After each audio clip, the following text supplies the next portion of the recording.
Okay, is the mic on? Just a sec here. Looks like the mic is on. We're good there. Okay, and we're on, so we'll give it a few minutes and see if people join us.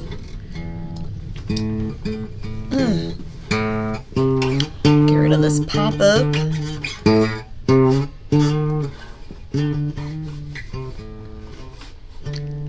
Do you take requests? Nope. I only play bad music. Oh, okay. Ew, it's so bad.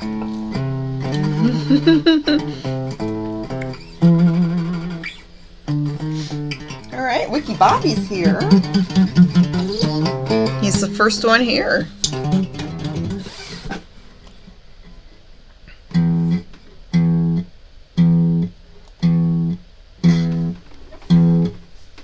Bargain Barons is here. Heyo. Hey, Bargain Barons. Hey, Amber.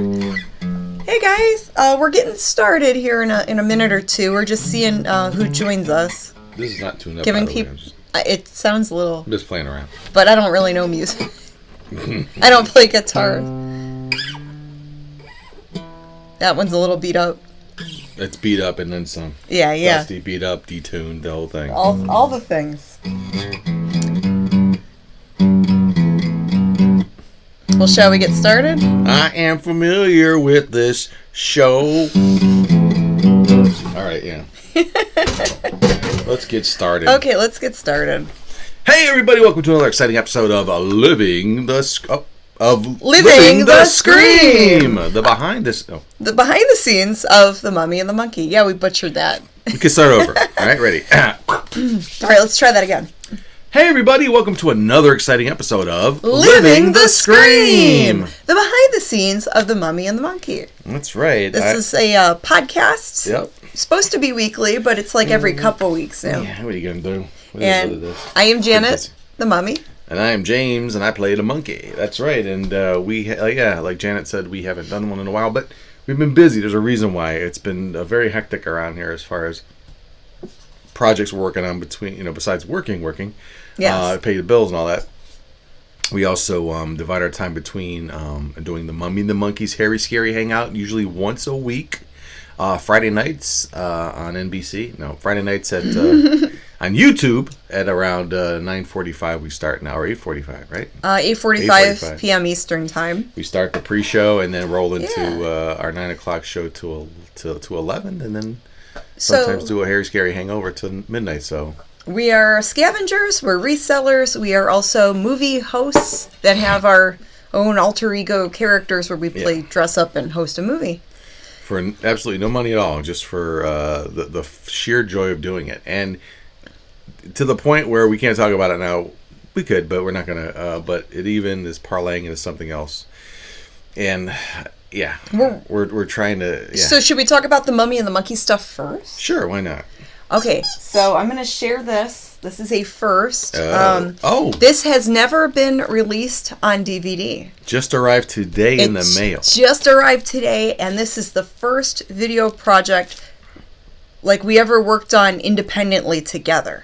As the Mummy and the Monkey. As the Mummy and the Monkey. And it's Grim Gory's Halloween Hootenanny. Look at that. Tilt it, bring it down. And tilt it up a little tiny bit. Tilt it towards you. Like back. No, other way. Other way. I don't. In this way. Like, tilt it. Yeah, you go. Perfect. Can people see that? Yes. Okay. It's not I know down. there's Leave it where glare. it is. Now you got glare. Yeah, but anyway, the DVD is here, and we're happy it arrived because we will have these at Cinema Wasteland in April. Yes. And then after Cinema Wasteland, we'll put them on my eBay store. Yeah, it was like I wanted so badly to do something with horror hosting. The only time I did a show was when I was living in Providence, Rhode Island. I did a couple of Grim Gory episodes, and I have them. I mean, they're crazy, but showing. So that was for public access television. That's right. I made 2 episodes out in Rhode Island. Yep, I did 2 episodes for that. In early 2001, I think it was. I did that, so it was a long time ago. And it wasn't until I started working on a show that Janet was involved with at the time, that Yeah, we met on the set of a public access show in 2012-ish, 2013-ish.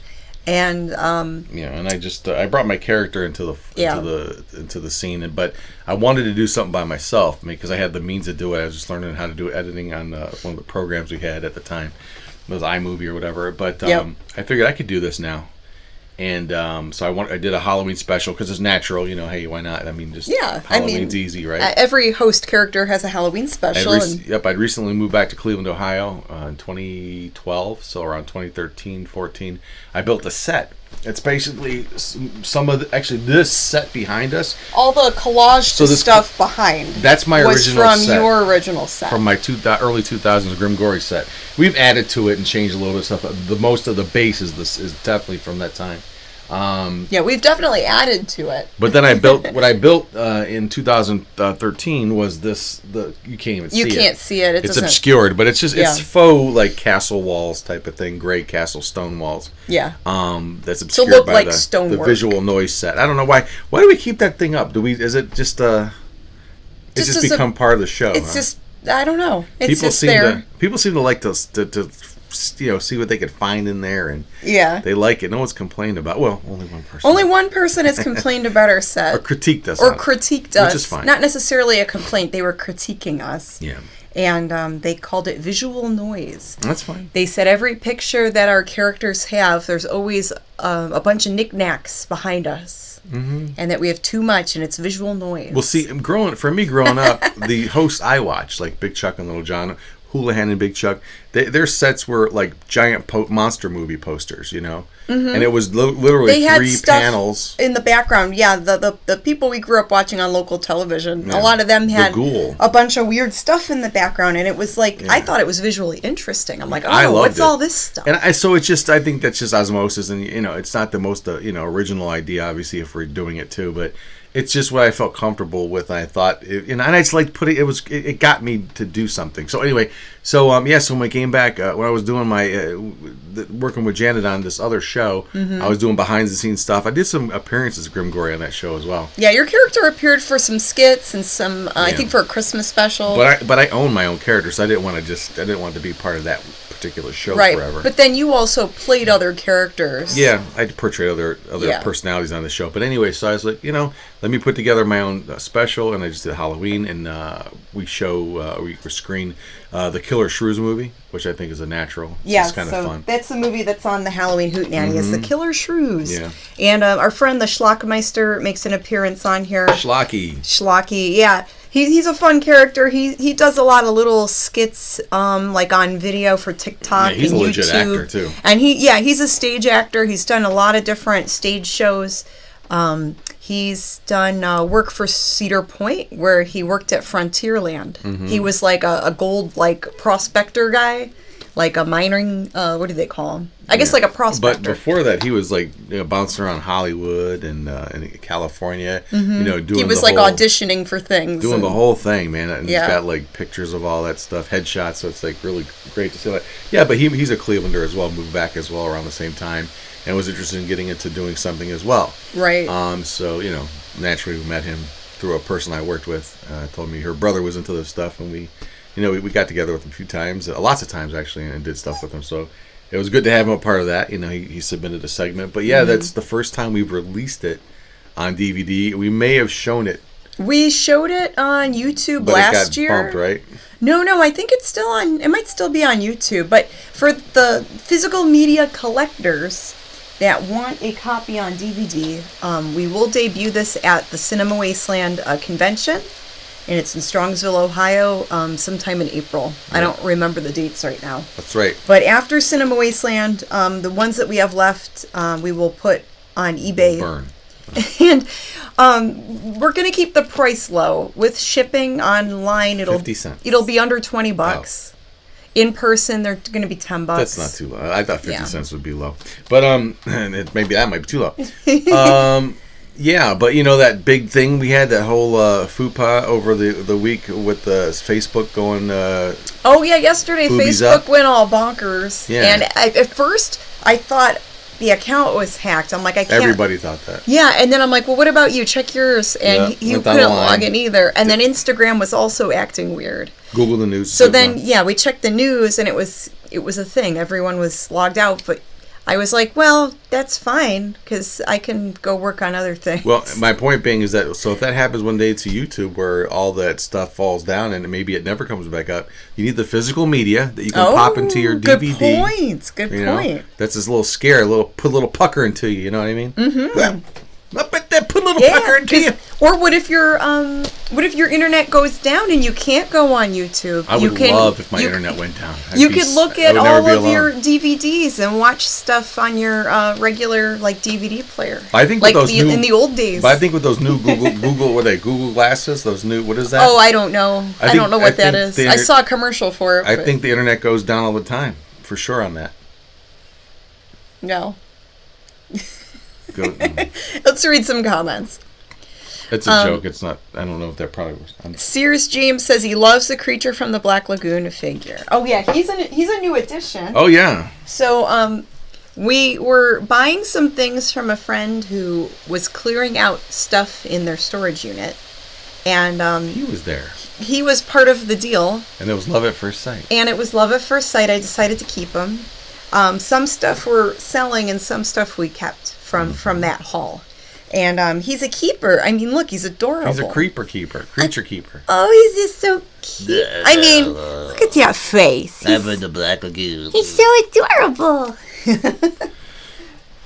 But yeah, we love him. He stays here with us. If he could stand up, he's a little drunk. Here we go. Right. He's freshwater. Is he freshwater or saltwater? I'm not sure. He didn't tell forget. me.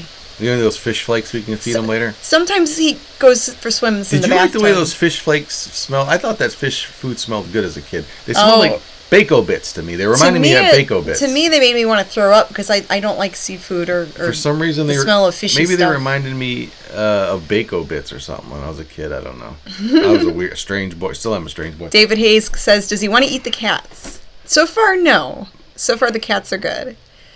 Jimmy K says, I'm watching a DVD as I watch this now. Always good to have that form of entertainment. I tell you, we've got way too many DVDs, and I'm making more every day by archiving all this VHS. So now I have two things. I got the VHS and the DVD copy. Right. Behind the Scream says Bargain Barons. Ooh, the Bargain Barons are here. Nice. Hey, Bargain Barons.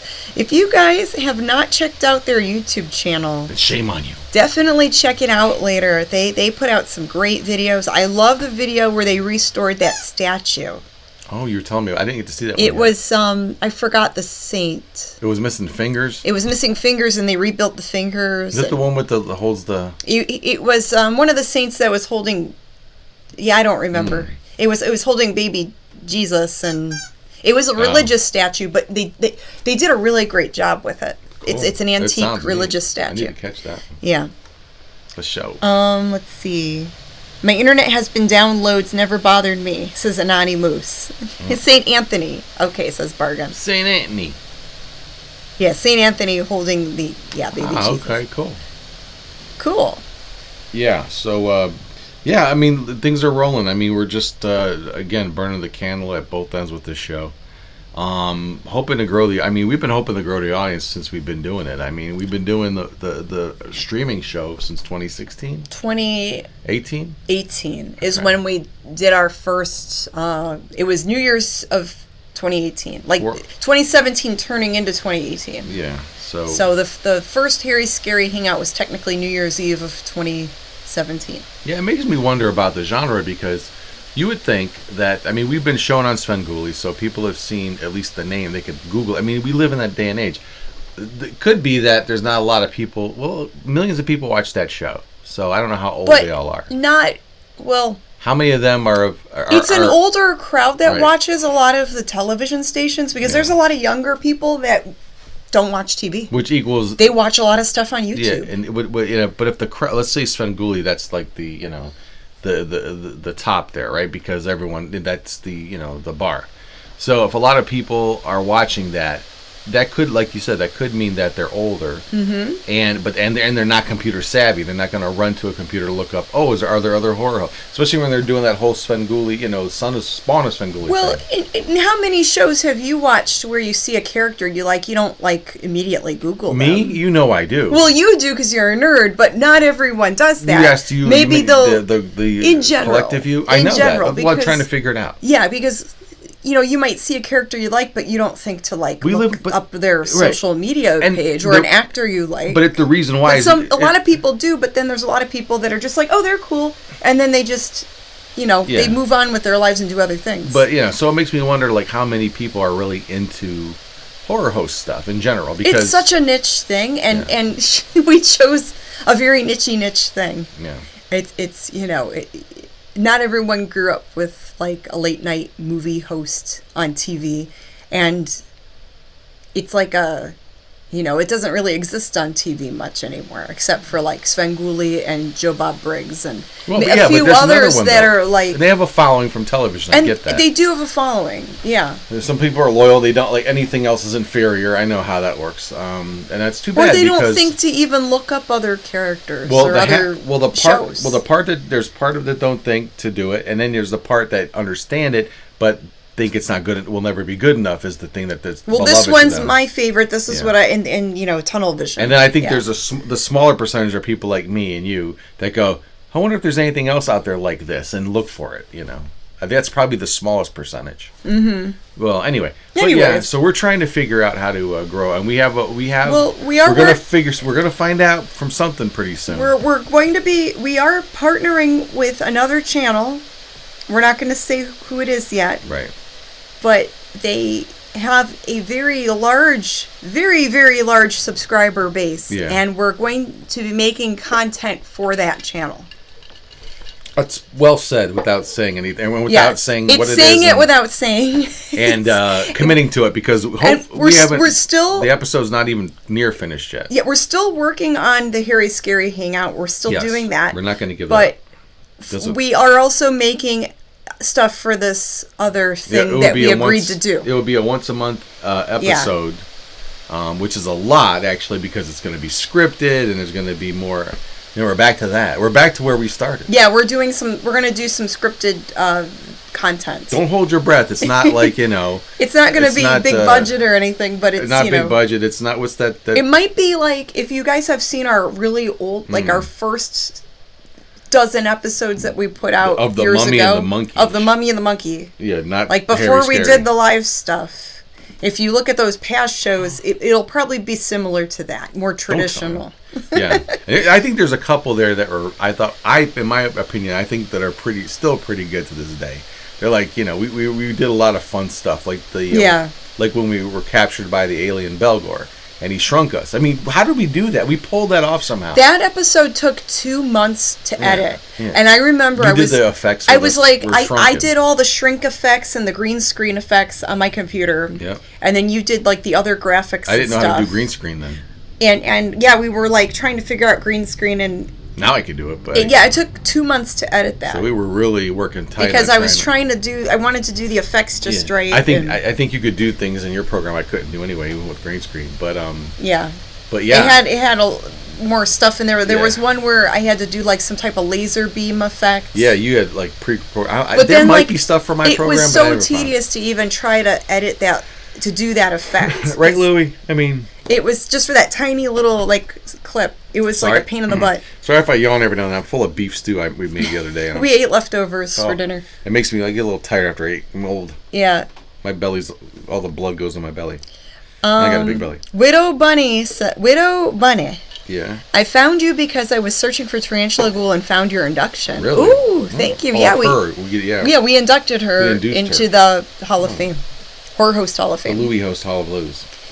Bargain Baron says, we started making shorts and releasing them, and that has increased our subscribers by double or more.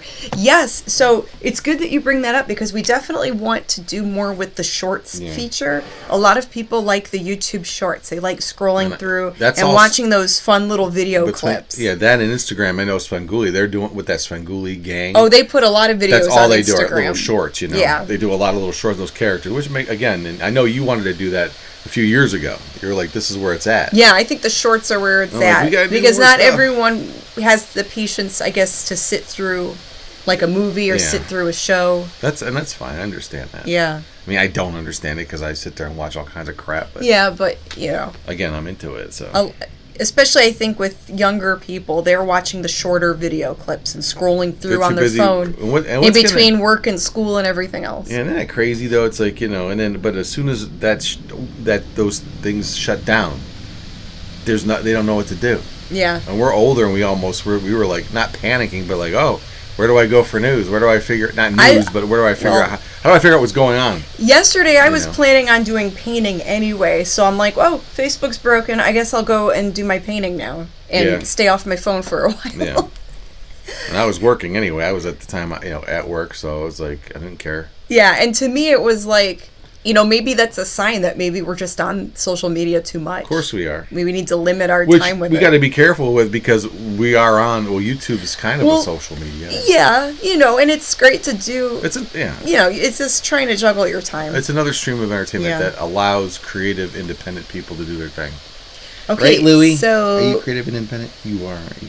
We'll talk offline about the shorts, says Bargain Bear. It's cool, thank you. Jimmy K says, I like other horror host shows, but they have to have sound effects and or the cool skits between the movie like you guys, or I can't get into it. Uh-oh. We start. Yeah, I mean, that's why we do it. That's the whole thing. Part of the reason why we do the sound effects, and we didn't invent that, obviously. That was God. I think Ghoulardi was doing it back in the 60s. Oh, yeah. Everyone had skits. But I grew up watching the Ghoul doing that. Mm-hmm. But my whole reason, and I mean, again, I made more work for myself. I created more, but I think I need to do at least this much because the people that do watch shows like ours, the only shows that any of us could show, movies anyway, any of us can show are the ones you've seen 100 times all over. It's very hard to find. Yeah, so it's like, how do we make those old movies more enjoyable, more entertaining? Which is funny because we did get an email recently, and I'll have to show it to you later. Complaining about the sound effects. Really? Yes. I think it might have been someone that maybe watches the reruns on television in Nashville. A purist. Because maybe they just don't get it. I'm sure they do. Because sometimes and most of the time people are cool with the sound effects and they think it's funny, but every now and then we'll get like a grumpy person or someone that doesn't get it, and they're like, what are you doing? You're talking over the movie. Yeah. Well, okay. So, we can't make everyone happy. But the majority of people that watch these have seen these movies already like dozens of times. So, how do you spruce them up? You just got to come up with your... And it's fun because we have inside joke stuff that goes on in there visual. Yeah. I know a lot of people that see this thing, our show that's broadcast in Nashville, Tennessee, of all places. When John Saxon picture pops up, they probably don't know what the hell's going on. Yeah, they're probably like, what is that? What happened there? Why is he there? Why is he in the movie? But see, even no matter what it was growing up with me, like if I found a show or something like that, or even a book I'm reading or a magazine and things like that are similar, I'm curious. It makes me want to know what I'm like, something's weird here, and I love that. Todd Andrews says more jokes and farts. Oh boy! And Sears says your sound effects make the movies better. Well, thank you. It's I have fun working on them, and sometimes I wish I had way more time to massage it. And there are times when we're showing the movie and people will blurt out sound effects that I didn't put in there, but they're familiar with what I usually put in there, and I'll go, dang it. Wow. So if we ever rebroadcast it, maybe I'll remember it, and I'll try to remember these things and probably go back and add more if you want. Yeah, punch them up a little bit with other sound effects. But Bargain Baron says, you can't take the complaints seriously. We get called thieves and scammers all the time. I even received a handwritten hate letter. Serious, no return address. Jeez. Yeah, well, we see that in resale all the time. Look, so we're going to switch gears and probably talk about the resale. Yeah, I think we're good with Mummy and Monkey. Yeah, we have a new show this Friday. A new show this Friday, and we haven't decided on a movie yet. There's 4 titles that we're probably going to choose from, and we'll let our podcast listeners hear the 4 titles that might be for Friday. And then tonight, I think we're going to make a final decision. Wait, do I have my... Oh, sorry. And then announce it tomorrow for Friday. I don't have my little red... It's okay. It's okay. Menace from Space. Oh. Blood Creature. Ew. The Amazing Transparent Man, I didn't see that one coming. or Murder by Television. Uh-oh. So there's 4 different ones that we're thinking about. It must be Seinfeld Marathon. And some of these we haven't shown in a year, and one of them we haven't shown in almost 2 years. Yeah, I'm making Jerry Seinfeld jokes. Meanwhile, the guy can buy and sell me a million times. Hi. Hey, go ahead and laugh while I can, monkey boy. I got more money than God. Who is this monkey? So, yeah, the movies again. Menace from Space, Blood Creature, The Amazing Transparent Man, or Murder by Television. You would decide. I was leaning more towards The Amazing Transparent Man because it's kind of like the generic Invisible Man. Yeah. That one's hard to make a theme song for. If you guys have a movie preference, Amazing Transparent Man, Amazing Transparent Man. you could put it in the comments or shoot us an email and let us know, and then we're going to decide probably between tonight and tomorrow what movie we're going to play. Well, there's another reason. There's another thing we have to figure out too. These are ones that are still up anyway, right? Yeah, those are ones that are showing okay. I like Transparent. Transparent Man can't get elected, says David. We need these. You're right. I was going to say, David, in this time of political, strife, we need somewhat transparent. Very much so. Yeah, he said he can't run. He can't. We need that now. The political climate. And Wiki Bobby says he likes the sound effects. I hope so, because I try to do some fun stuff with it. I've watched a lot of shows that do this, and I try to learn either way from it. Well, so far, 4 people like the Transparent Man idea. It's amazing that they like that. Ray says the space movie. He's thinking Menace from Space. Oh, the contrarian Ray. Yeah. The odd man out. Tim says Blood Creature. Blood Creature. I think that's a Filipino movie. Yeah, I don't remember that one. Yeah, it was part of the Blood Island series. Oh, is it that one with the cat? That might be. It might be that one. It's so weird. That's why I don't remember it, but I know it. I know it. David says, after you record the farts, do you sanitize the microphone? No, I just let it ride, man. I just it's like a cast iron pan, right? You have to season it. The microphone's very seasoned. You don't wipe that off. It's not the same microphone that we use for this. He uses a separate microphone just for the farts. It clips into my pants. Yes. It's a special microphone. It's a special microphone. Very seasoned. It picks up special these flatulence. Don't mess with me. I'm fast. I'm quick. No, but yeah, that's wow. Okay, so interesting question. We're gonna switch gears and we're gonna go into the reselling, scavenging side of things. Let me get my neck brace. Yeah, so let's switch gears here. Slash's Graveyard Tales is joining us. Woo! Now, for our friends and fans watching, Slash's Graveyard Tales puts out a great show done in like a 1980s style. They do a show usually once a month on their Facebook page. So later on, check out Slash's Graveyard Tales, and they get access to some cool independent movies. Yeah, that's his little. He partners with a lot of filmmakers, and he gets permission to run the movies. And they all usually have that 80s vibe too. If they don't, like the slasher films and stuff like that. And even if they're not made in the 80s, they feel the way he presents them makes it feel like it. Yeah, it feels like you went to a video rental store and picked out the weirdest title you can find in the horror section. Yes, that wasn't something you've seen already. That's what I used to always do. Yeah, and the lighting effects and the characters are just enjoyable. Mm-hmm. We love them. Oh, you know what? Keep talking. I'm gonna grab a couple things. Okay. So for shows and tells. Switching gears, going into the reselling and scavenging side of things, I can show you some things that I put in my store recently. This was from a haul where a friend was clearing out their storage unit, and we bought things from them. And that's where the creature came from. And the creature stays with us. But this is really cool. This is a Godzilla Fart by Far East Monsters. Lights and sound. It says it has batteries included, but I don't know how long the batteries were sitting in there, so it might need new batteries. It's still in the box. But there's a Godzilla figure. And I guess you can collect the other guys. I just have the Godzilla one, but he's in my store right now. So there's him. Connie Cleary, thank you for the super chat. And I listed a lot of Barbie doll stuff today too, but you guys aren't interested in Barbies. You like the action figures, the monster stuff, right? So this is Samuel from Hellboy. Close enough. By Mezco Toys. Oh, you grabbed some of those things. Yeah, I think I mispronounced his name. Samuel. But yeah, he's got He's got a face for radio. Yeah, it's the sewer creature. I haven't seen that movie in a long time. And then this is Hellboy with a zombie. So and that's also by Mezco from 2004. Mezco. So he's pretty cool. I like how detailed the figurines are. This one, the box has some damage. It looks like the box was opened, but everything's there. All of the pieces are there and everything like that. So there's that guy. Are you coming back? No. Are you just leaving me? I quit. He quit. Okay. Well, I guess I got to do the show without him. Yeah, they'd rather look at you than me anyway, so what do they care? And then, so this sold in my store. No, it didn't. And I thought I had it. I thought I lost it. I had some other Nintendo GameCube stuff that I sold recently, including the wireless controller, but I didn't realize I still had the little dongle for it. I was digging through a box of stuff, and it was the bottom of the bottom. Like, yeah, you found it in a box, so I listed the GameCube dongle, and that little piece went for $44 plus shipping. So you're saying you had a dongle in your hand? I got a dongle. Wow. Lucky dongle. All right. All right, now. From that same haul that you got the Hellboy toys. This is one of a bunch of stuff we got too that I just listed a little bit ago.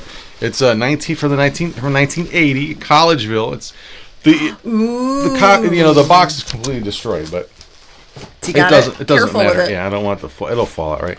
But there's a creature mask. It's a creature from the Black Lagoon. Oh, is it the whole costume? It's the whole costume with the little smock. Yeah. It's got the little vinyl smock. The smock has some kind of like, PVC is starting to break down a little bit or something. But so it does have a little bit of damage from age and stuff. But it's all there. The graphics there. are all good. Yeah. Box needs some TLC. Someone messaged me today and was like, "Would you just sell the mask?" I'm like, "No." Yeah, selling it all together. It's got to be the whole thing or nothing, buddy. And I couldn't even find a comp on this one, but that I think that one's pretty obscure. It's very obscure. It's very hard to any Universal Monster stuff is hard to find. I love with those retro costumes, they always have a picture of themselves on the little smock. It's like a little, like an apron thing. Yeah, or it's usually vinyl or, like a vinyl, or nylon. Yeah, like a plastic. Yeah, vinyl, usually PVC or vinyl. And that was just like the creature is going to wear a picture, like he's going to wear a shirt of himself to go trick or treating. It's a way to advertise with their son. I mean, it's like more advertisement. Like I remember, like He-Man and Barbie and all those costumes. Yeah, they had like the picture on there. I'm He-Man. Like this is who I am. In case you forget who you are. Like the costumes I never understood are the costumes that was if it was like a person like Oscar Goldman from the $6 Million Man. I mean, I know it's an actor, but it's just a face. It's a mask of a face with hair, with the sculpted hair. But it's just a face. Why even make that costume if it's just a guy's face? If it wasn't a character or with a mask or I don't know. It was just odd to me that they would have there was a few of them out there that I would notice. I'm like, it's just a guy's face. Anyway, yeah, I don't know. But it was a character on a show sometimes. Oscar Goldman, Steve Austin's boss. It's like, okay. All right, so I also got... what else do you have there? Well, last few weeks, I've been finding some really cool stuff, and shame on me for not listing some of it yet, but I'll get to it. This is not for listing. This is stuff I found... So that's stuff you found for which keeps. I could say at the flea market, because that's not a secret place, really. No. They had... It's too bad this wasn't in better condition, but I found a set of Mystery Science Theater 3000 DVDs for 25 cents. Ooh. There's only 3 DVDs out of the 4 in here, and the one's a mismatched one from another set, and they're a little beat up, but for a quarter, I'm like, why not? But this one fella... I was asking he had Barbie. He had a bunch of weird stuff. Sometimes he has movies. He usually has movies, but they're all new movies, DVDs. Yeah. But he had some Barbie dolls, and you weren't there with me that day. But I went with you the next day. Yeah, but the day you weren't there, I was asking you. I was together. staring at these Barbie dolls he had. Right, he had some old Skipper dolls or something. Oh right? yeah, they were still there Sunday. He was asking. But the Saturday that I went by myself, I wasn't even paying attention to his DVDs. I was looking at this Barbie thing because I thought it was the same old junk. But then I kind of looked at the corner of my eye and I saw a DVD for a movie called Demons. I'm like, what the hell's that doing in this DVD pile? Right. So I looked closer after I talked to you and you said you passed on those dolls. And this guy had a bunch of indie films, like indie horror films, I should say, that we usually see at conventions like Cinema Wasteland. Oh, yeah. And I was like, oh my God, this is pretty wild.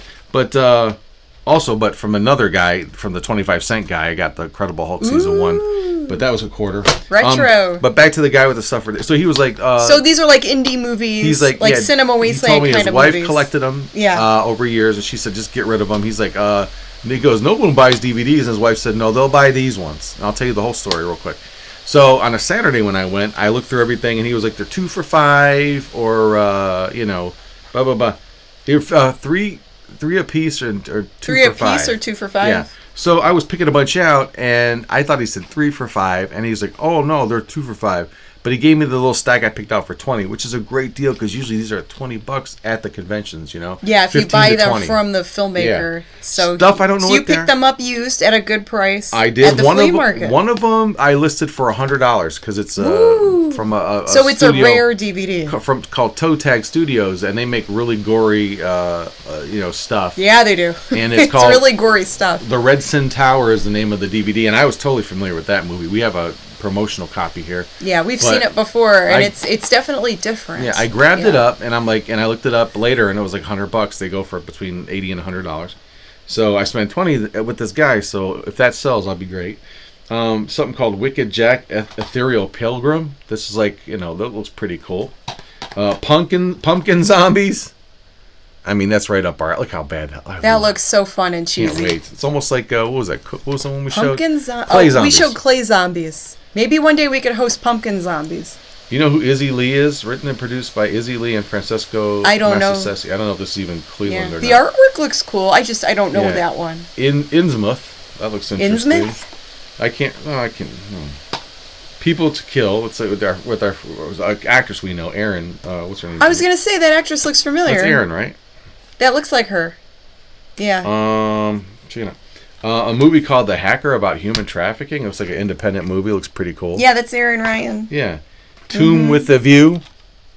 And I found a couple more that are upstairs, but it won Best Low Budget Feature of 2020. Nice. And there's no nudity. It's just her sitting there with. Yeah. She's covered up. But it caught my eye. I don't know why. The legs. But and he had sealed ones that he wanted 10 for.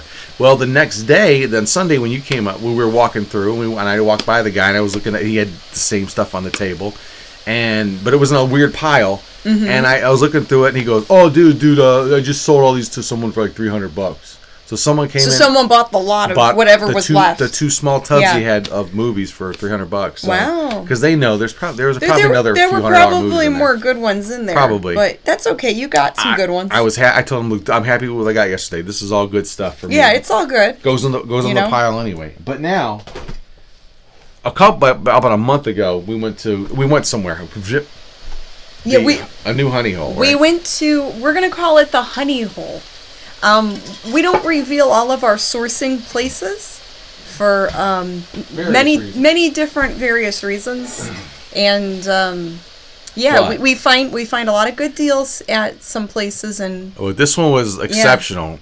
We found stuff to flip, bread and butter stuff, and it's good. I got to be careful even to say why it's good. But it's good because we find good stuff cheap. Yeah, we'll just leave it at that. Yeah. So. One day, I was looking through some stuff, and there were posters there. I'm like, okay. And I started grabbing stuff. Be careful with those. Yep. And I found these, like, cardboard-looking ones, which are a little bit heavier board than, a regular movie poster or one sheet. Mm-hmm. And I just kind of did this with it. I said, oh, that's the Meatballs, the movie Meatballs with the good old Bill Murray, right? I'm like, that's pretty sweet. I'll get that. I got that. I got a ton of them, actually. I got a bunch of, not these, but... Did you list all the posters? Not yet. That's why I just said. Okay. I need to get to it. You need to list that one. I have such a death pile. But then, so this poster had another poster with it. You're good. Keep talking. I'm going to check on the cats. And we were, you got to be here for this stuff. Hold on. And we were, and some other people got some stuff, and one guy came up to me and asked me about, if I got posters. I'm like, yeah, I got some posters too. And I opened them. I said, I got this. And he showed me some stuff he got. And I'm like, that's cool. And $300. Oh, somebody's like talking about things. So there was another poster with this, and I was showing the other fella that showed me that he got a Rolling Stones tour poster from the '80s, which is kind of neat. And I was like, yeah. I said, yeah, I got this cool Meatballs poster, and I think there might be another one of the same thing in there. But when I unrolled the other poster, what was it? It was Well, you saw it. We were all standing Yeah, I there. know. I'm playing dumb And- because you're going to show it. Yeah. I'm playing along. And this came out. Careful with that. Yeah, I don't want the bend. Yeah, don't. Hold it tight. Don't be afraid. Well, I don't want to. But if you don't, then it'll get loose. Okay, hold But on. yeah, this sucker popped out. This is authentic Halloween 2 poster from like 1985. Let it go. Let it roll up on the bottom. It'll roll up by myself. Okay, I'm afraid to touch that poster. There was an audible gasp. Like everyone was like, "Whoa!" Yeah, we were all like, "Whoa!" And that's like, that's a pricey poster. This people have the same poster up for about $600 to $800. Yes. So this is crazy. It's like I didn't know if I wanted to keep it or what I should do with it. But it's from like whenever this movie was released, what, 83, 84? Yeah. Maybe even before that, right? What was it? It should be dated on the bottom of it. There is. Giving Louis some treats. He's like over here, like staring at me with his. It's lithograph. I'm getting the stare down. But man, this was a find. I couldn't believe it. It might be one of the coolest things besides the Goulardi autograph I've found so far to date. And it's like, poof. Well, I guess. I mean, what can you do? I mean, it's like it's like boom. It's very cool. And I got a ton of other ones that are like rock and roll oriented and so you need to list weird some stuff. of those. That's gonna take so much time. But yeah, I don't mind listing posters. Darren says you should keep it. I know, right? If I frame that bad boy, you it would could be frame nice. it and keep it. That would look cool. It'll always be valuable. It will always be amazing. Yeah. Yeah. And if I ever needed to sell it, boom, it's not a problem. And then Sears said on The Simpsons they made fun of the costumes with the picture of the action figure on the smock thing. Milhouse was wearing one. Yes, I remember that. It's true. It's kind of weird. But It's silly. Yeah. Meatballs classic movie, says Sears. I love Meatballs. It's a great movie. No more pencils, no more books, no more teachers' dirty looks. No more math or history. Summertime has set us free. Another thing I sold, this is an Italian leather purse. It went for... How do you know it's Italian? Because it's marked inside. It's some You speak fancy name brand. But it went for $22 plus shipping. It's a green leather purse. You could fit an Italian sub in there. I think that's why they... Maybe, it's like sub sandwich size. Yeah, I think so. Or maybe for a little bottle of wine, just, or maybe both. sneak that in your bag there. Or maybe both. So that was another sale. But But yeah, did you have any returns recently? I have not. No, I mean, I've had any issues with people. Have you? I had one return and it closed the other day. Oh. Because they never sent the item back. Thank God. I sold a collection of charm bracelets for, I think, it was around $50. And it was a lot of 10 different vintage charm bracelets. And A lot of... they wanted to return it because they We're stupid. said 2 of them were too small. Something about the sizing. They didn't like it or something. I don't like it. So they opened a return, but they never sent it back. So I'm like, okay, I don't have to deal with that. There's something else we got. What the hell are we gonna sell? We probably have to bring this somewhere. There's no way. Look at this some gun. Oh yeah, did you list him yet? No. This thing. Maybe I'll just go ahead and How are list you gonna him. list this guy? Gosh, god darn thing. Look how big he is. Ooh, his tail comes off, right? You have to ship him with the tail Oh, off. of course. There's the spider. He's a big one. Yeah, he's big. This is a big Godzilla. He's cool. The Matthew Broderick Godzilla. Which I think they just call him Zilla. Zilla God. He's Zilla. You're more than welcome to list this bad boy. Yeah, I'll go ahead and list him Okay. either tonight or tomorrow. He's big and he's heavy. Yeah, we'll get him done. Yep. Get her done. If someone really wants him, they'll do the shipping. Oh yeah. The shipping was going to be steep on that. Anyway, there's no way around that. Yeah. So yeah, we just trying to think what else I wanted to cover with this. Reselling? And we've been going through like our death piles, and the term death pile came from there used to be a podcast called Scavenger Life. They have a website, scavengerlife.com, and I used to listen to their podcasts religiously until a couple years ago when they signed off and they said they weren't going to do podcasts anymore. Right. They opened up their own coffee shop. They are pursuing other business ventures, and I think they still sell on eBay. And every now and then they'll put a few updates on their website because a lot of the people who remember listening to them, want to see how they're doing and stuff. Yeah. So they started that term, from what I've heard, the term death pile, and that's when you buy stuff to sell online and you don't get it all listed and it sits in a pile. Then you go out to another thrift shop and you find more stuff, and you list that stuff, but then you forget about your other things, like where you don't get everything listed and processed and taken care of, and it just sits. So that's the death pile. Hence death pile. But I like to call them money piles. Because technically that's a potential sale you're missing out on. Yeah, when I first heard that term, I thought it was a negative term that was describing the fact that whatever you're selling is not selling. It's a death pile. So you thought it was something else. I think a lot of people could be, but what it really means, it's just a pile of stuff you haven't gotten to. I mean, it's dying on the vine, basically. Yeah, it's like you're missing out on that potential sale. So like that big Godzilla, that's part of our death pile because we haven't listed it yet. It's on the top of the death. The death pile's pretty high. Godzilla is king of the death pile right now. Yeah, not king of the monsters anymore. He's king of the death pile. He's king of the death pile. So I was going through my Barbie death pile this morning and yesterday. I've got like a couple bins of just all that little tiny plastic, like the little shoes, the little outfits. The whole tub is like... It's like Barbie threw up in this tote. It's just all Barbie stuff. Understand, yeah. I mean, I'm sure they all understand that Barbie isn't big stuff. It's all little stuff. It's all little stuff. So she has a regular tote that is full to the top with little stuff. Yeah, so I listed some of that little stuff. Not a lot of it. It's a lot. Because in the grand scheme of things, 20-something items isn't that much. But I listed a chunk of it. And I'm still trying to figure out...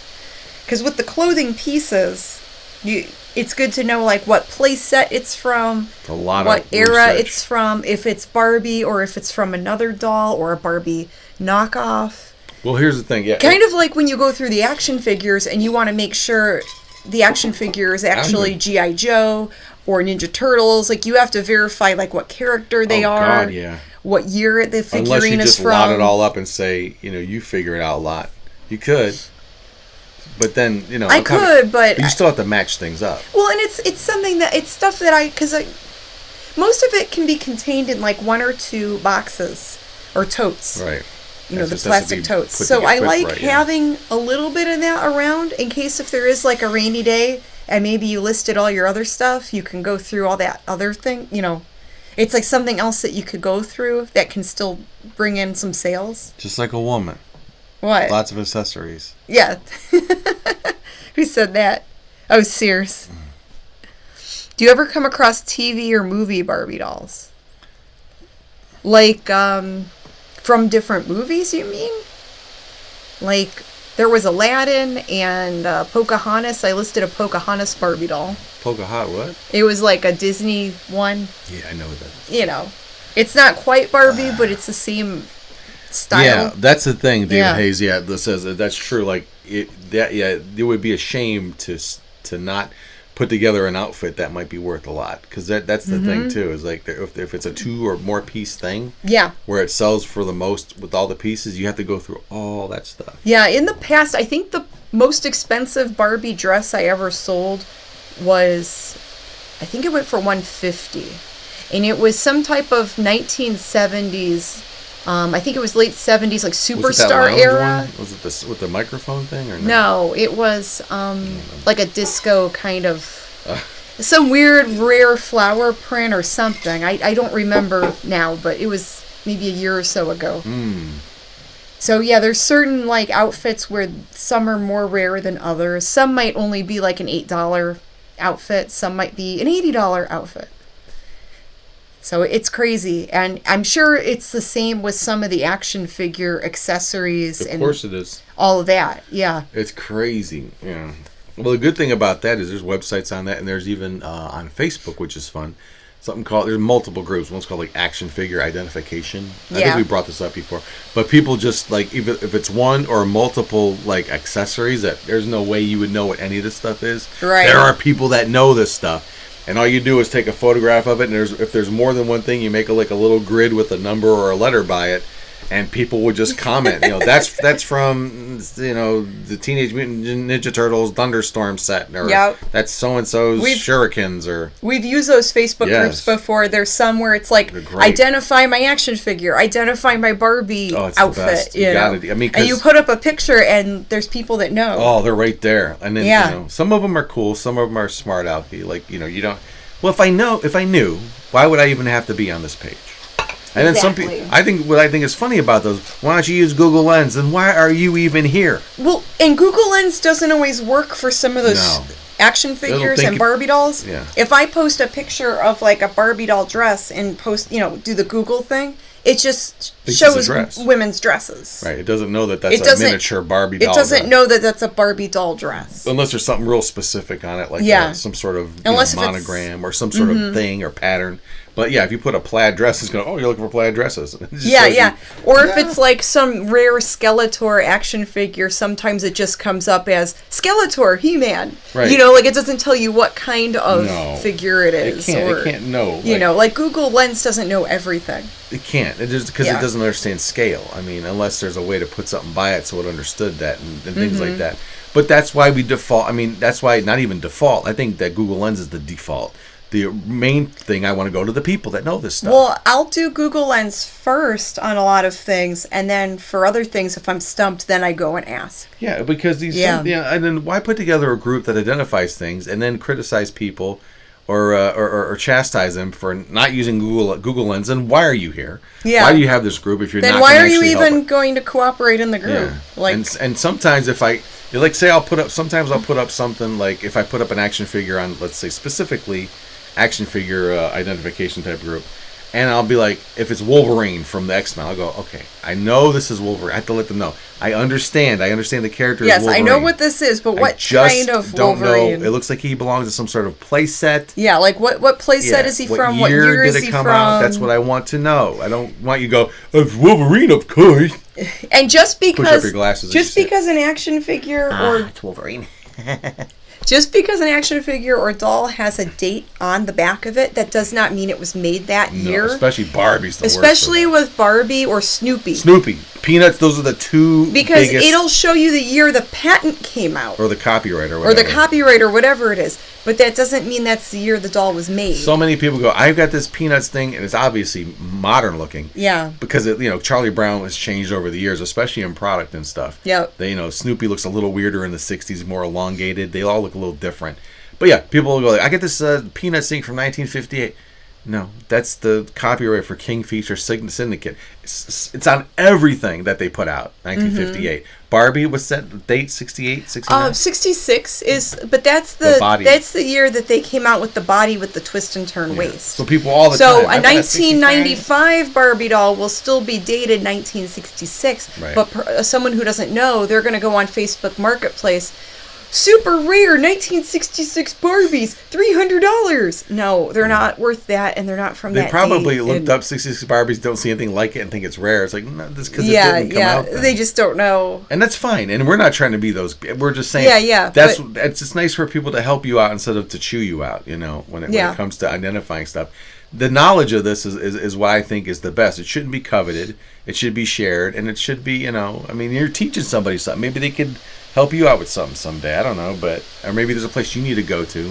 So don't be that person that has to be, you don't know that's Wolverine. I know it's Wolverine. David Hayes put, sometimes doll heads have the date the mold was made on the them. back, yeah. Then the mold is used for so many years. He put 5 years, but sometimes they'll use a mold for longer than that. Like with Barbies, sometimes they'll use like the same face for like 10 years. There's numbers too on those things besides the date. And I'll bet you any money that they'll rub those out in the mold and then put a new number every time they switch it out for I the don't year. know. I don't know how that works. It could be. I don't know, so I'm not going to say that. Because what are the numbers there for? Usually the date would be enough. Where's my computer mouse here? I almost knocked it off. It's like way over here.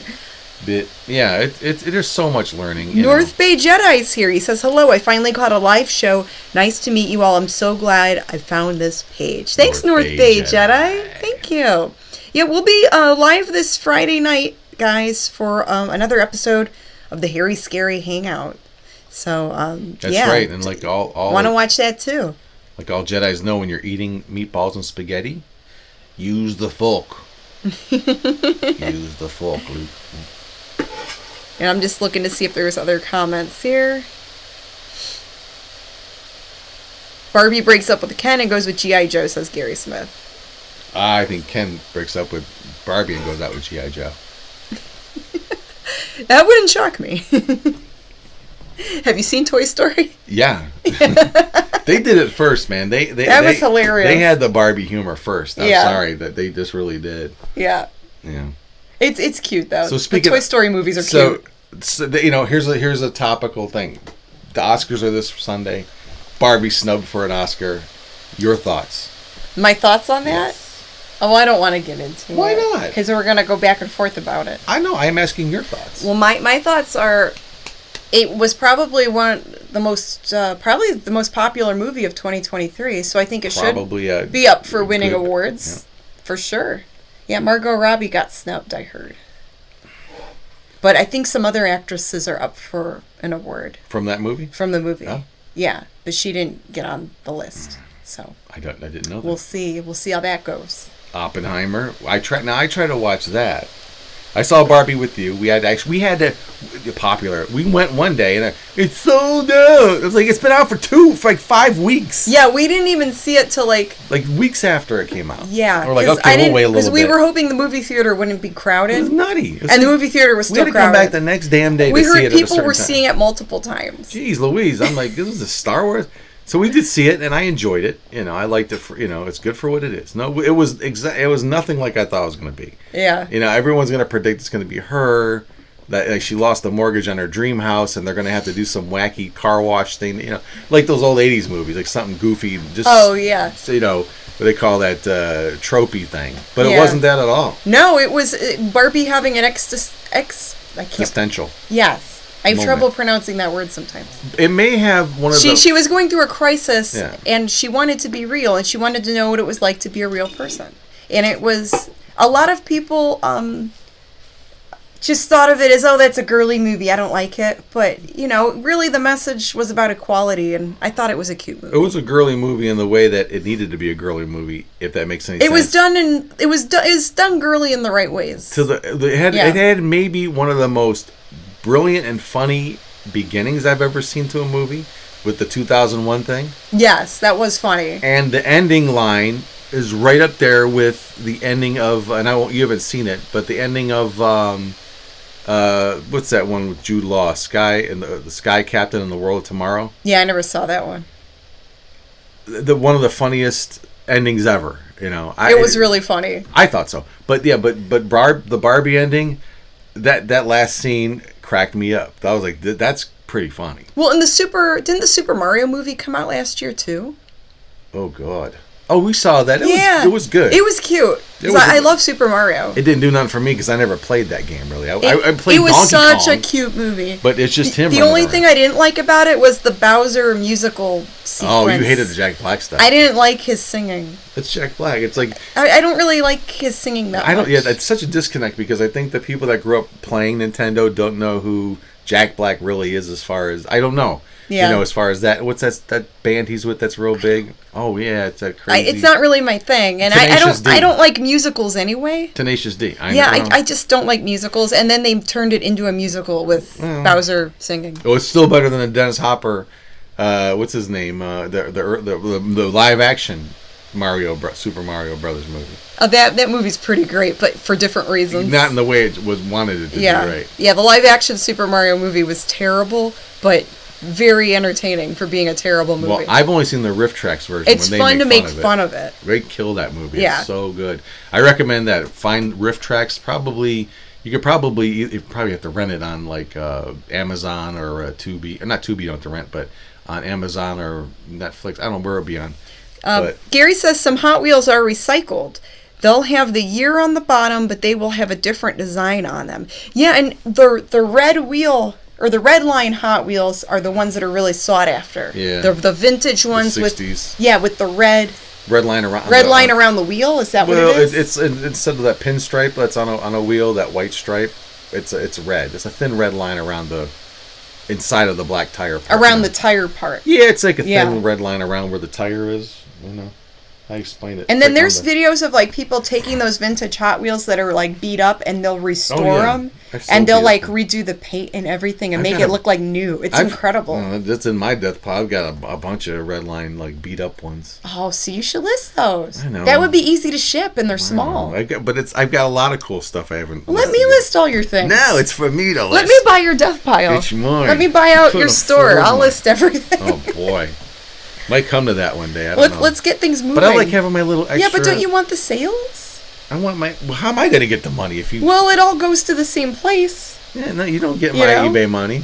It all goes to my the eBay same. money for me. Well, if I buy it out of your death well, that's pile, different. Then it's yours. Then I'm buying it outright from you. But it does come back to me then, because if you buy stuff with it, eventually it all goes to the same place. Ultimately, who cares? Yeah. I just enjoy doing it too. I do. I like sitting down and zoning out and just listing stuff, and then waking up with little cha-chings on my phone. And it's kind of nice, It's that's fine. But and it's that thing. Get it listed. Here's the thing though. I always want to be ready, because you never know, right? And we talk about this all the time. It's not for everybody reselling. It isn't. It's a whole different thing. But yeah, it's easy to get into. Technically, yeah, it's fairly easy. Is a bank account, a mailing address, and that's really it. Because you could start out by, a lot of people say, sell your own stuff. Yeah, you could start by just selling some stuff you already have around the house.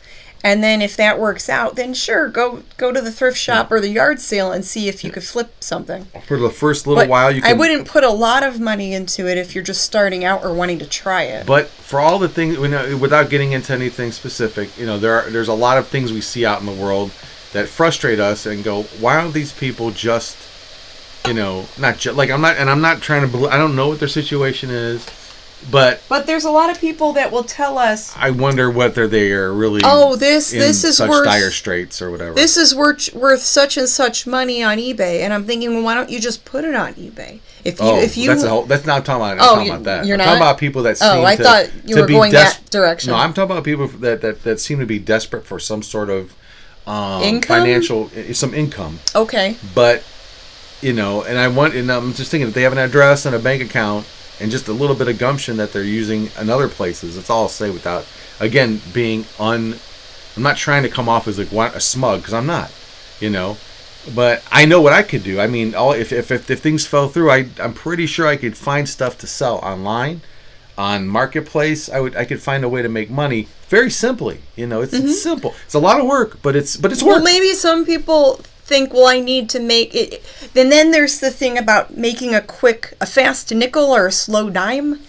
It's that term is like if you want to sell it fast for less, or if you want to wait and try to sell it at the retail price. And we know, or the full value. The honey hole is another way that shows you how much stuff is in the, I mean, we have this country has an overflow. America is full of stuff, of junk that there other people would buy. There is so much stuff out there where if you really look and ask around, you really could do reselling if someone wanted to. And we found out, or even if it's just like a little side hustle, like maybe the person already works a job, but you can kind of do that as like a little side thing.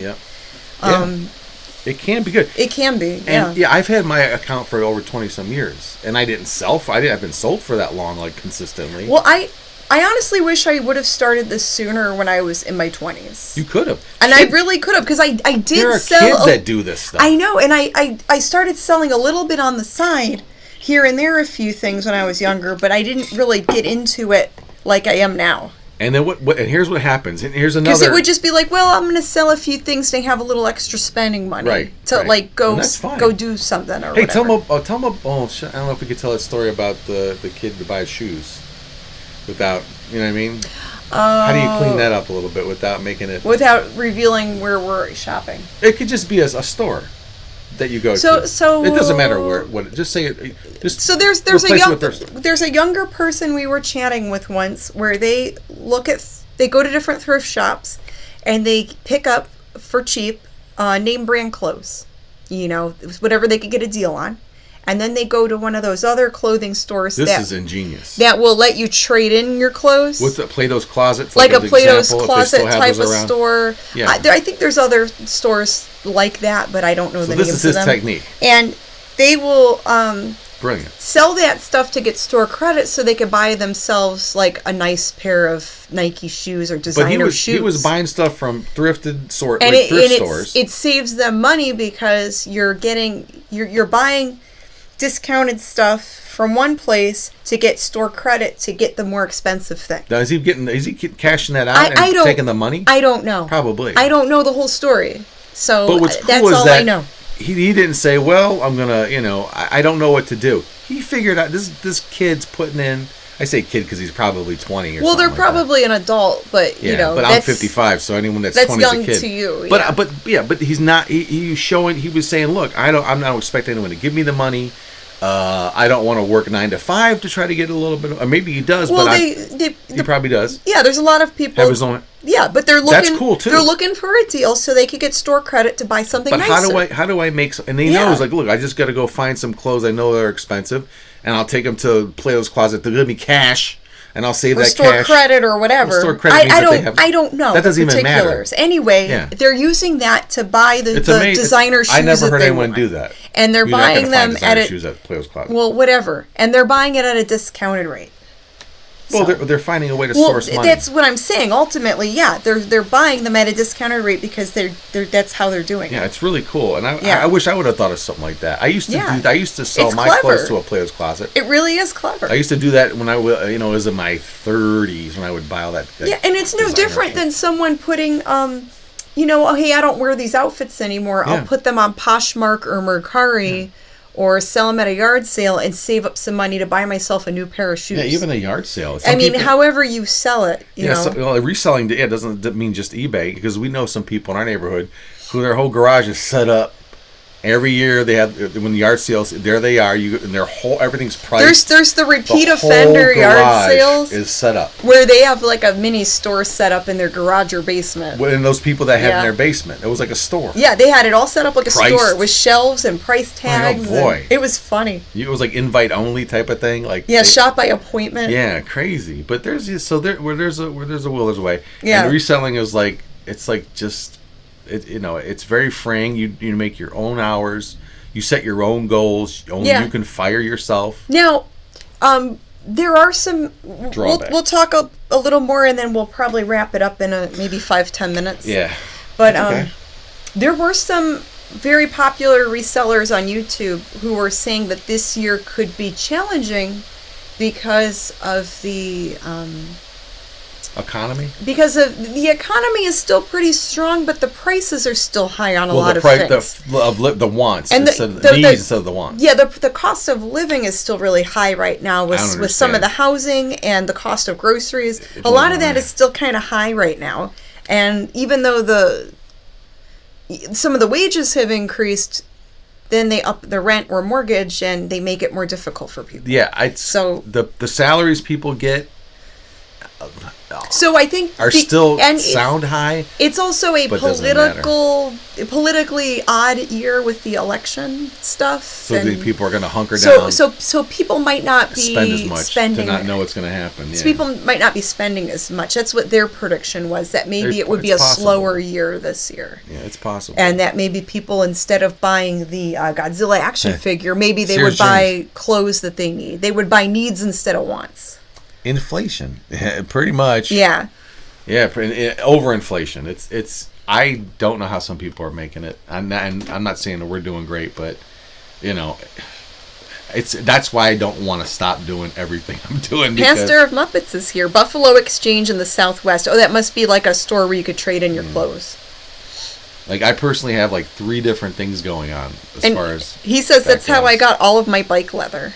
Oh, yeah. Oh, so that's cool. You trade in like your name brand clothes or whatever, and then you get store credit to like go buy like a leather jacket or something. You're saying store credit? That means they give you credit in the store. Yes, to like towards the thing you want to buy. Okay, but those Plato's Closet, they either give you like they'll give you $10 in cash or $15 in store credit. Okay, well I don't know. Every store's different. Yeah, but Plato's will do that. Whatever the deal might be, they'll cash you out. That's nice. Yeah. Because you might not have the $200 in store credit with the $5 they'll give you. You have to. Usually, I think people buy it. I always take the cash. I want to buy more used clothes. Devin says I didn't have a lot, but what I did have, my mom seems to have hauled to the dumpster the moment I moved out. Oh no! That's an old story. Oh no! That's an old sad story. Oh, that's sad. And even stuff I've thrown out over the years. Moms, don't do that. Don't do that. Save your kids' stuff. They'll come back for it. There's devastating. Like, and usually some of the worst stories I hear because of the circles I travel are like comic book stories, horror stories, where guys had collections of stuff and they went to college and they came back and mom got rid of all of them, or dad. It's like, and these were like comics collector from the 60s and 50s. Oh yeah, don't throw out the comic books. But I know don't throw out the collectibles. Don't do it. Our friend, the seller Tony Bella. Remember, his sister was going down the street one day and saw someone threw old comic books out, like 4 or 5 years ago. Like, how do you not know now? And they were like old DCs and stuff. Like, they were 60. They were a little beat up and stuff, but still, they were. Why would you throw them out? You could probably sell them to somebody. I can understand throwing out some things, obviously, like maybe if it's or donating like clothes if they don't fit you or something. But like comic books, people have to know throw away now. Comic books. Everybody, every flea market, every yard sale. That's 10 cents. That's a 12 cent. That's Silver Age. It's like, okay, now you know. Now everyone knows all of a sudden. Golden Age. Now they all of a sudden know. It's like, yeah, but it's Archie. Nobody cares about Archie. Yeah. And it says 10 cents on it. Yeah, but it's not every comic book's not valuable, but at least they understand that, hey, look twice at this thing. Yeah. Don't just throw it in the garbage. Well, spring is around the corner, so yard sale season, I hope, will be creeping up maybe next month. Now, do you think people sell better stuff at a yard sale now because they need the money? It's possible, but no one will buy it once we. Well, you can't resell. I always check the local listings, and yeah. If you could get it for a deal, this could be a good year. Even though if sales are slow, it might be a good year to buy up the collectibles if you could get it for a good price. Because then when things get better, you'll have those cool collectibles that people want to buy. Ready to go. So it all depends on your situation. Yeah. But my earring keeps itching. And that's the other thing that came out of all this. We were listening. We started doing this together pretty much. We would watch a lot of YouTube videos of other resellers and Golden Finger Picker. Yeah. Pete from Craigslist Hunter. I mean, who are some of the early ones that you? I don't. Oh, the podcast. Scavenger Life. Scavenger Life was another I one. mentioned them earlier. Right. Yeah, they don't do the podcast anymore, but Scavenger Life had some great eBay podcasts. And all of them said a lot of the same things. They would talk about how, when you get into this, what's important is, I know it sounds weird, but tell people what you do. Tell people at sales that you are a reseller. You do, you're interested if there's a clean out. I've had people ask if we resell, and my answer is, because it is a truthful answer, but it's also not going into a ton of details. I just say some stuff I keep and some stuff I sell. Some things I collect and some I sell, and that's a truthful answer. But everything that these people said has eventually come true. We do have people that contact us directly, even other people that sell stuff. Too much for them, to deal with. So they'll, we've even worked with people that run estate sales. Yeah. And so it's definitely good to let people know. Yeah, it's like a little club. And if there's certain things like maybe you sell GI Joes, maybe you sell old records, to let them know what you deal in. Hey, I'm looking for records if you find them. I'm looking for this, and then maybe they'll call or text you when they find something like that. Because a lot of these, especially I would imagine, I'm thinking these the clean out people. There's so much stuff in houses sometimes they can't process all this stuff. Yeah, so if they know that you're this guy, for them to go this through. Is the fish and tackle guy, or this is the This is the furniture guy. Yeah. This is the comic book guy. They have their specialty. They have their people that they can call if they want to make a deal with you. Yeah, and it's and then I've had people give my name to other people that go, hey, I go to these houses. I'm like, I can't believe the stuff they got there, and I get it.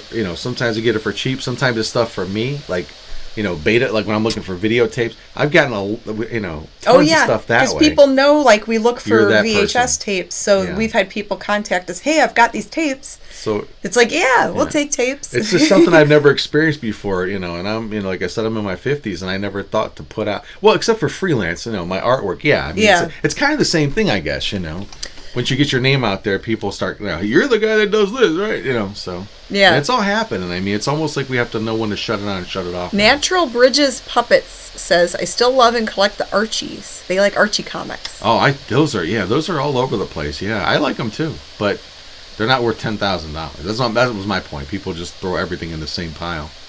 Wiki Bobby says, I had a whole bunch of game boards, comic books, action figures I had to sell when I moved from east side to west side because Dad told me to. They had to sell some of his stuff. No, it's not bad. Back in the day, it's not bad to sell it. I mean, you just don't want to sell the Black Lotus Magic the Gathering card for $10 or anybody. Yeah. You can retire on that thing. But yeah, it's definitely a lot of fun. It's been a blast, you know. Pastor of Muppets. Nothing brings a tear to my eye like finding a 1960s toy still in the box. Ooh, baby. Ooh. Yeah, it's anything like that. To find those old retro toys in the original packaging. It's like, oh, yeah. So nice. There's some stuff I'm hoping to stumble over one day. We'll see if I do. I'll be right there. I have a couple, and I don't know if this thing will ever sell. It's like a plush skunk, but it has a rubber face, and it's made by the My Toy Company. That's great. And it's still in the box. I can't believe no one's bought that yet. And no one has bought that yet. It's so retro. And 50s. Like the Rushton Weird. chimp dolls and the other rubber face plush dolls from the 60s do sell quite often, but for whatever reason that one hasn't sold yet. You never know. And I have best offer on there. Like if someone sent a reasonable offer, I would. Is the shipping right on it? Remember, check the shipping. I'll double check the shipping. Yeah. Did you talk about that on our blog? I've mentioned it in the past on past podcasts. Yeah. I don't know if I want to get into it stuff, right now. But yeah, it was a major glitch from like last year, and it took me months to try to fix it. I wonder why things aren't selling. Oh, because for some reason there's no shipping on there. There's no shipping that I had on there originally, but now it's gone. Suddenly it disappeared. People look at it and go, well, I want to buy this, but there's no way to ship it. How are they going to? And it's probably not even visible if they can't ship it. That's true too. It could be in the update. You have to update your listing. So okay, I guess I'll go over it now, and then we'll sign off. Okay. July or August of 2023, the USPS Postal Service switched from first class mail to USPS Ground Advantage. So instead of smaller things under a pound going first class, anything could go USPS Ground Advantage. The prices aren't too bad on them. And then Priority Mail, they lowered their prices too. And Ground Advantage comes with insurance up to $100. Yeah, like Priority. So that's nice. It comes with insurance. With Etsy and other websites, they changed the shipping on their sites automatically for the sellers. For eBay, they didn't. And I didn't realize this until October, November of 2023, when I'm like, nothing's selling. I have all these listings in my store and nothing's selling. What's going on? I looked at some of my items. There was no shipping option. So how would anyone purchase anything? And if there's no way to ship it, how would it even be visible if there's no way to ship it? That's true. I mean, and there's probably still some items in my store I have to go back and fix. Is there a way to bulk edit that to find out what's not? Not really, because all the items are different sizes. So I can't. I mean, if I wanted to, I could just say, "Hey, shipping is one flat rate," but that wouldn't make sense on like larger, heavy items. Now, is this some of the stuff that what's his face was talking about? Auction Professor. Yes, like it might have been. He does thousands. He does talk about a lot of eBay glitches. And he's like, "Now we had to go through each one. And they'll do like 100 a day. They'll go through listings and make sure. Oh my god. Yeah, because he has that. I mean, tens of thousands. I have about 3,100 items in my store, but there's some people on YouTube that have 10,000, 20,000, 30. Yeah, like tons of items in their store. Yeah, crazy. Where they list 100 things a day. Yeah. So if they were affected by that, can you imagine? Because they can't bulk find out what's affected. Yeah. You literally have to go through every listing. So I've had to do that with a lot of items, like jewelry and smaller stuff. The stuff that used to be first class, where it didn't automatically convert to Ground Advantage. So I didn't realize that it wasn't going to automatically do it, and then months later I'm like, why am I not selling anything? Yeah, I think that's my problem too. So so it's like you're screwed. So you have to take all this time to like fix everything. It was aggravating, and it still is, because I still I think tomorrow I'm going to take some time to go through some old inventory and double check the shipping and all that stuff. Would that show up under that one thing that says you have so many items to item specifics to fill? Would that be part of a specific? That would narrow it down. I'm not sure, because they do every now and then. eBay will do that weird thing on your seller screen.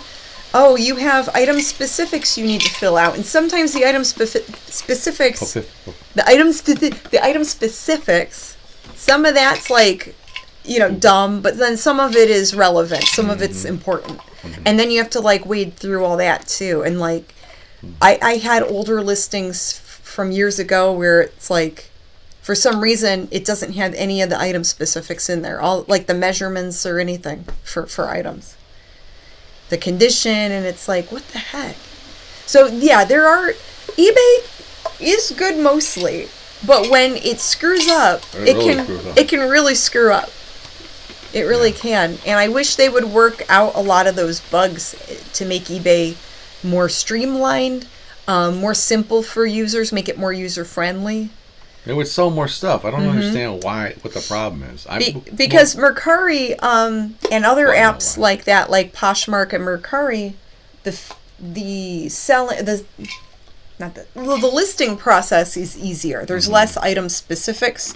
There's less things you have to type in, and it's pretty simple for like a beginner to use. So, I wish eBay would do the same to make it more easier for people to figure out, and make sure like things don't get erased or changed. Just like leave the listing alone, leave it alone and let it sell. Because if I sell something, eBay's gonna make money too. That's first world eBay people. We pay eBay fees. Yeah.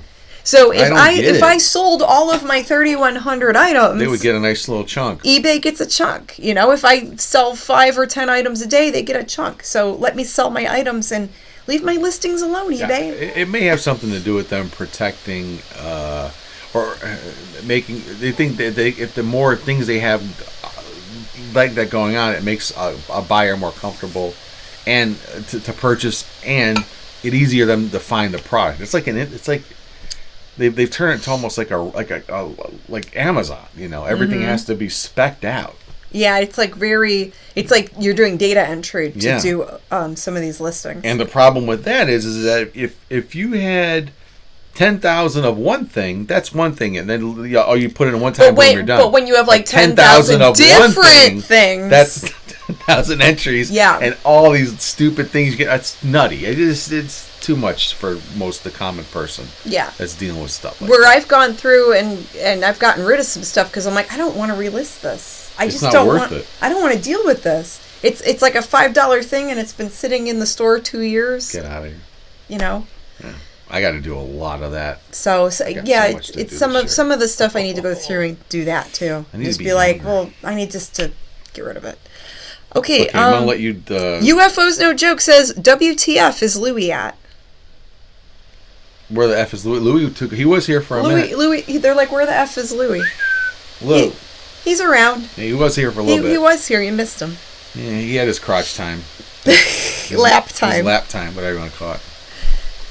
All right, guys. Well, this is considered a crotch, though, right here, where my knee and a lap. No, this is anything is a crotch. A nicer way to say it would be a crotch. A lap. I like the word crotch. You just like saying crotch because it sounds kind of crotchy. Sounds crass. Crotch. I don't like that word. It's kind of a gross word. It's up there with moist. Ah! You can't say. It's a gross word. I won't even put those two together either way. And on that note, hey guys, thank you for watching and listening to our podcast. Hit the like button if you like this type of show. If you haven't subscribed yet, click. What's wrong with you? Yeah, exactly. Click the subscribe button and the little bell next to it. That way you get updates, notifications whenever we go live or upload a video. Ooh. And we're working on more content, more stuffs, and thank you guys for watching. Mwah. See ya. Say bye, Godzilla. Bye. Bye.